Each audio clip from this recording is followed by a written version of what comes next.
Chitin. Chitin എന്ന് പറഞ്ഞാലും നമ്മുടെ സെല്ലുലോസിനെ പോലെ ഒരു ലീനിയർ പോളിസാക്കറൈഡ് ആണ്.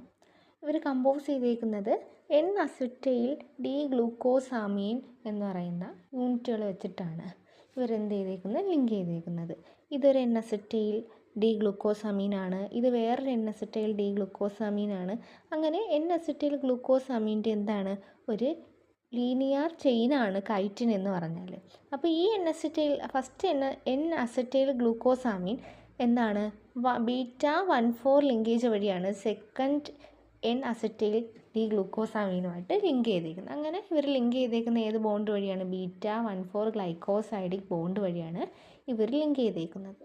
ഇവരെന്താണ്, സെല്ലുലോസിനെ പോലെയാണ്, സിമിലർ സ്ട്രക്ചറാണ്, സെല്ലുലോസിൻ്റെ അതേ സ്ട്രക്ചറാണ്, സെല്ലുലോസിൻ്റെ അങ്ങനത്തെ സ്ട്രക്ചറാണ്.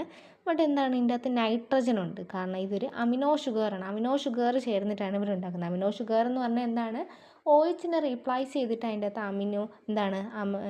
അമൈൻ ഗ്രൂപ്പ് വരുന്നതിനാണ് നമ്മൾ അമിനോ ഷുഗർ എന്ന് പറഞ്ഞത്. അപ്പം ഇവിടെ എന്താണ്, ഇതൊരു അമിനോ ഷുഗറാണ്. കാരണം എന്താണ്, അതിൻ്റെ അകത്ത് നൈട്രജൻ കണ്ടെയ്ൻ ചെയ്യുന്നുണ്ട്. അതിൻ്റെ അകത്ത് എന്തുണ്ട്, നൈട്രജൻ കണ്ടെയ്ൻ ചെയ്യുന്നുണ്ട്. നമ്മളെ ഗ്ലൂക്കോസിനെ പോലെ തന്നെയാണ് ഈ എൻ അസറ്റൈൽ ഗ്ലൂക്കോസാമീൻ എന്ന് പറഞ്ഞാലും. ഈ ഗ്ലൂക്കോസിൻ്റെ ഇവിടുത്തെ ഈ O ഉണ്ടല്ലോ, ഈ Oയ്ക്ക് ഓപ്പോസിറ്റായിട്ട് വരുന്ന ഇവിടുത്തെ OHനെ റീപ്ലേസ് ചെയ്തിട്ട് അവിടെ NH C double bond OCH3 എന്ന് പറയുന്ന ഗ്രൂപ്പാണ് ഇവിടെ വരുന്നത്. അതായത് ഗ്ലൂക്കോസിനെ പോലെ തന്നെയാണ്, ഗ്ലൂക്കോസിൻ്റെ ഈ Oയ്ക്ക് ഓപ്പോസിറ്റ് വരുന്ന OH റീപ്ലേസ് ചെയ്തിട്ട് NH C double bond CH3 വരുന്നതാണ് ഇവിടുത്തെ ഡിഫറൻസ് എന്ന് പറഞ്ഞാൽ. ഇനി ഇമ്പോർട്ടൻ്റ് പ്രോപ്പർട്ടീസ് ഓഫ് കൈറ്റിൻ നോക്കുകയാണെങ്കിൽ നമ്മുടെ ആർത്രോപോഡ്സ് ആയിട്ടുള്ള ഇൻസെക്ട്സ്, ക്രാബ്സ്, അതിൻ്റെയൊക്കെ എന്താണ്, എക്സോസ്കെൽറ്റനായിട്ട് പുറത്തുള്ള ആ ഒരു പുറം തോടായിട്ട് കൈറ്റിൻ കമ്പോണൻ്റാണ് കാണപ്പെടുന്നത്. പിന്നെ ഫംഗൽ സെൽവാൾ മേഡപ്പ് ചെയ്തേക്കുന്നത് എന്ത് വെച്ചിട്ടാണ്, നമ്മുടെ ഈ കൈറ്റിൻ വെച്ചിട്ടാണ്.